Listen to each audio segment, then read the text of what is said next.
gentleman? No. Okay. Can I have your passport, please? Don't. Passport? Yeah, I don't have one. You don't have one? No. Okay, why at the airport? Getting a coffee. Getting a coffee, okay. So can I have your name and address, please? And the Heathrow bylaws you have to provide them. It's against law not to. Yeah, you get arrested. Can I ask you why you're asking me those questions? Because I saw you filming us and I thought you'd be with a gentleman. And why? But why? So I've said I'm not with him. I just want why? your address. Right. Okay. Yeah. But why? I can ask anyone. Yeah. For no reason whatsoever. Yeah. Without any reason, you just go up to anybody and say, "Give me your name and address." Yeah, it's Heathrow. And if I don't, you'll arrest me. Yeah. You got any idea on? What's your name, madam? Why? So can you just repeat why you're stopping me and taking me my details? I'm not and you won't allow. There must be a reason why you're approaching people and saying that you suspect them for protesting. Yeah, someone's been found with a megaphone. It looks like you've got a megaphone inside your bag, so... Yeah. At this moment in time, I'm going to detain you for search under Section 43 of the Firearms Act. Alright, sir? You alright? We have information. Right, just grab that drink, mate.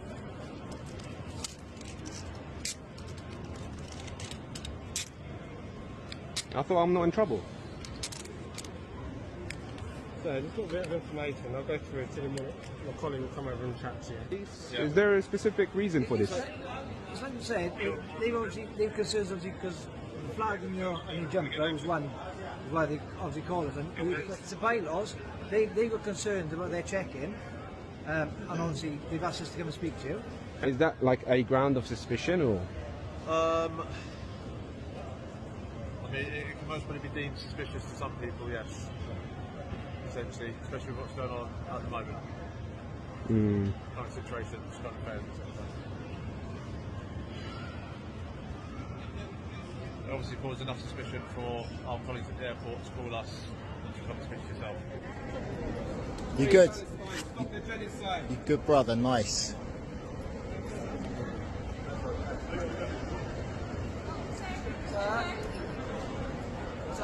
Yeah. I'm still talking to you, just right there. I'm still talking to you. Okay. You don't need to get. Yeah. The Hind Rajab Foundation, the ICJP, and another organisation had submitted papers to the Metropolitan Police for the arrest of Gideon Sir. Okay, and he's been given immunity, which he doesn't qualify for immunity. Only heads of states qualify for immunity. And even if he is given immunity, that only applies to when he's in the High Office or High Commission office. So he should be doing your job to actually arrest the real war criminals. You're here to serve and protect the British public. You're not here to serve and protect war criminals. And that's exactly what you're doing here today. You're protecting a war criminal, and you're protecting this war criminal to have a safe trip through our streets, and we don't want this war criminal on our streets. According to the ICC's arrest warrants, he is liable for arrest for crimes against humanity and ethnic cleansing, okay? There's children dying in Gaza every single day. And if you think this war does not affect us, of course it does. We're spending more on the military budget than we ever have before. Britain is in a time of austerity. I'm sure your budget has been cut. NHS budgets have been cut. Patient services are going to close in a time where there is such a high burden on the NHS. Quite two officers here stood in front of you can do. You know, you're on work time, which you should be protecting the public. And the biggest threat to the public is Gideon Sir, who is walking on British soil. You've used a lot of resources to safely protect him on British soil. And as parties and signatures to the Geneva Convention and also ICC, we are actually obliged to make the arrest that the ICC has issued.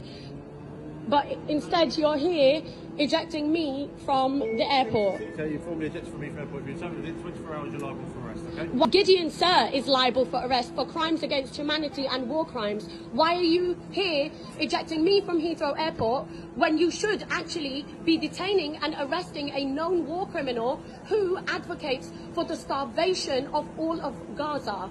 Starvation as a weapon of war. And that is why the ICC has issued these arrest warrants for Netanyahu. So Gideon Sir sir is the Minister of Security. No, because he is the Minister of Security, okay? And he has openly, till this day, been advocating for the mass starvation and prevention of humanitarian aid into Gaza. So why are you here detaining? You did detain me upstairs, and now you've ejected me. Why are you doing this to me, a humanitarian, advocating for the laws, the international human rights law, and the arrest warrant of the ICC to be respected? You have done a gross misconduct in. You've done gross misconduct in obstructing law. Why have you not gone to your superiors and said that there is a known terrorist walking our streets and we would like to make an arrest on him? Why are you coming up to innocent people and harassing them for trying to spotlight the situation that's currently happening?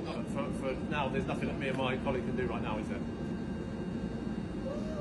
How do you feel that there is a war criminal in Heathrow Airport right now and you're not detaining him?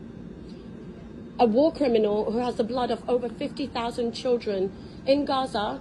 They have attacked every single hospital, 36 hospitals. My colleagues who have returned from Gaza on medical aid missions have given eyewitness accounts that they have targeted children with kill shots twice in the same place. So perfect, you could fit a coin through. How can we allow people who advocate and push for these kind of things to walk on our streets?